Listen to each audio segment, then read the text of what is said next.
Hey everybody, have you ever lived in a haunted house? You may think that this is not a topic about retirement, but I'll tell you that it is because the first house that we moved into after we retired was haunted. And if you are planning on moving in retirement, you might want to stick around and think about this because where you move could be different than you anticipate. I can tell you things are different than you're going to anticipate because I have moved in retirement. I've moved a few times in retirement, and every place has been different than I expected. They've all been good, but they have all been different. And I think most of us have things in our heads that we expect is going to be a certain way. And if things have worked out that way for you, fine. That's great. I don't have a problem with people planning their retirement. But personally, I like the thought that things turn out a little bit differently than I planned because I think it adds to the adventure. And I do want to say, if you just landed on this channel because you're looking for retirement advice, you have come to the right place, but this particular video may not be for you. So take a look around this channel if you're wanting to know things about Social Security, the pros and cons of moving, why we think living a debt-free retirement lifestyle is the way to go, all sorts of topics on retirement based on our own experience. And please visit my website, rebelretirement.com. There is a ton of information there that talks about all things retirement. And I know it will be helpful to you if you could just click on over and check it out or just look around my channel. But if you can't do that, if you really don't want to do that and you're not going to stick around, thank you for stopping by. And I hope you find what you need. Now, getting back to this topic about moving to a haunted house, I had this idea that we were going to move into this two-story house in Kalispell, Montana. Everything in the ad for this particular house looked really good to me. It was a two-story house. I had never lived in a two-story house before, so I was really, really interested in taking a look at this house. And so when we got there, everything looked really good.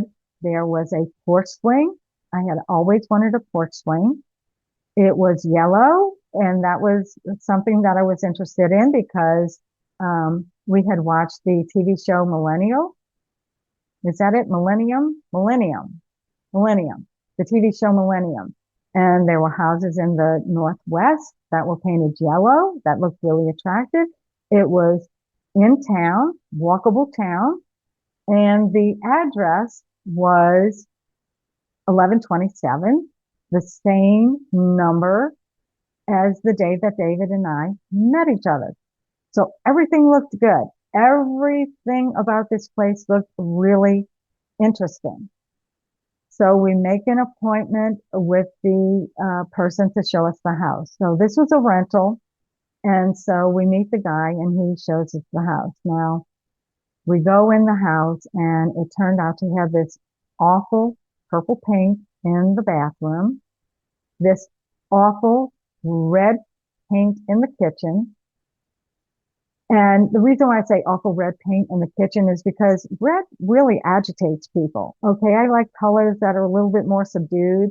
I mean, if you know anything about color, you'll hear people say that, oh, you need, blues and greens and light yellows and things of that nature, colors of that nature that aren't going to be exciting people and making people agitated. So, I'm into that kind of color and feng shui stuff. So these are the things that I looked at. However, everything else was perfect, right? Like I said, we had the address, it had the porch swing, it was painted yellow. So the purple walls in the bathroom and the red paint in the kitchen, could be overlooked. Now, the thing that was different, the thing that was really, really different was I thought this was a two-story house because the ad said that it was a two-story house. And it turns out that he called the two-story the basement. Okay, so to this guy, the basement and then the main floor made it two stories. Okay, so I was expecting a basement, a main floor, and then another story. Well, that's not the way it turned out. So again, that was my preconceived notion about what this house was going to be, a two-story house, and it wasn't. And the haunted house part of it was really pretty exciting. Okay. So I had this attitude that if there are spirits in the house, if they don't seem harmful, then I just kind of live with it. I've had experiences before with the supernatural. And I don't know, maybe I am really going to be turning away all of you retirees and wannabe retirees by talking about this kind of stuff. But, I have had these supernatural experiences. So when we have these experiences in this house that we moved into after we retired, it was it was new, it was different, but it wasn't something that I hadn't experienced before. And some of the things that happened in that house were uh, things like hearing my daughters call me in the middle of the night saying, Mom, Mom. And then I would wake up and I would hear this voice calling me. So I would go over into their room and they would be sleeping. They would be asleep. And, I would ask them the next morning, did you call me? And they would say, no, no, we didn't call you. And so that was kind of weird. Then when my husband would go to work, when David would go to work in the morning, okay, because when he, when we talk about retired, we're talking about retired from our previous life, from the previous occupation that we had. Okay, so we were in business in Louisiana. So when we say retired and you hear that David is now going to a job, that just means, yes, he did work and we retired from our previous life. So he would get up and go to work. Okay. And I would, the basement stairs, there was a door that separated the basement from the main house. And so you would go down these steps and then out the back door was how you exited the house. And so in the morning, I would go down, David would leave, and I would lock the back door. Then I would go back up those few steps back into the main part of the house and then lock the door to the main part of the house. So the basement would actually be locked off from the main part of the house at this point. And oftentimes I would go back to bed because he would leave, I don't know, 5:30 in the morning. It was very, very early in the morning when he would leave. And winters in Montana, I picture this being in the winter. Winters in Montana, it doesn't get light until very late in the morning, sometimes around 8 a.m.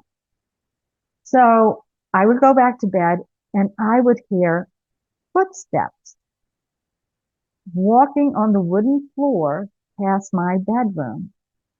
And this would be really, really creepy, but I would just stay in bed and I wasn't afraid. I wasn't ever afraid with any of this stuff. Okay. It was just an experience. And so I would hear those footsteps.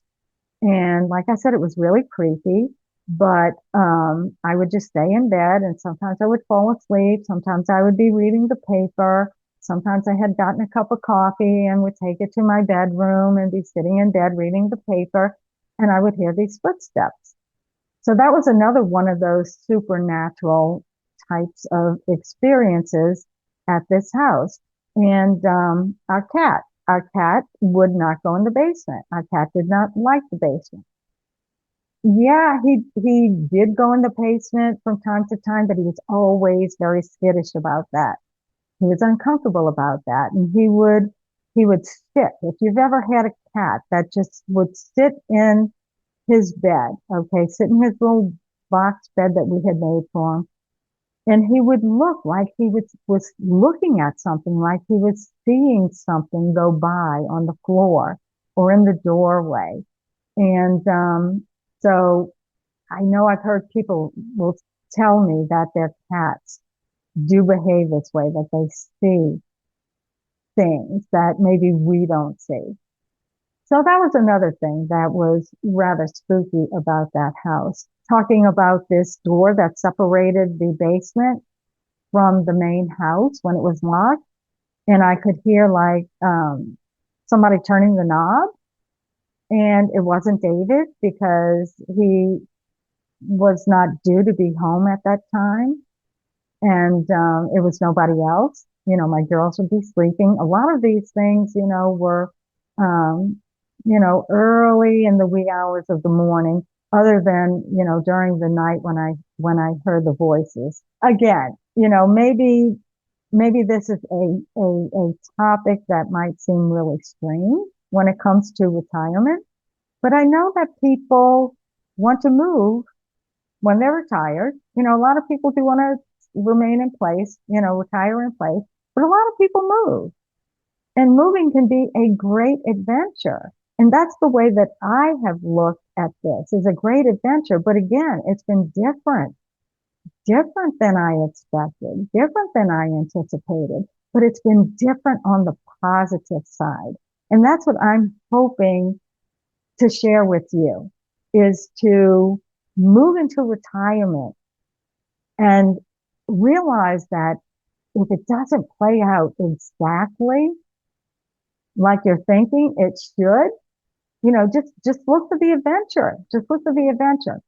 But again, this video has been all about the spooky side of my first house in Montana after we retired. So please let me know in the comments if you have had any supernatural experiences.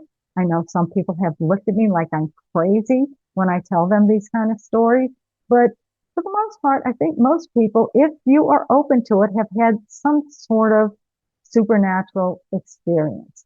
So let me know in the comments if you can relate to any of this, if you've had any animals that maybe, have acted like they have seen something, or maybe are a little skittish about things that they think are in the room. So let me know all of those things, and I hope you will come back for part 5 tomorrow. And thanks so much for watching. Stay curious, stay healthy, and trust your retirement journey. Please like and subscribe. Again, thanks so much for watching. I'm Marlene with Rebel Retirement, and I'll see you next time.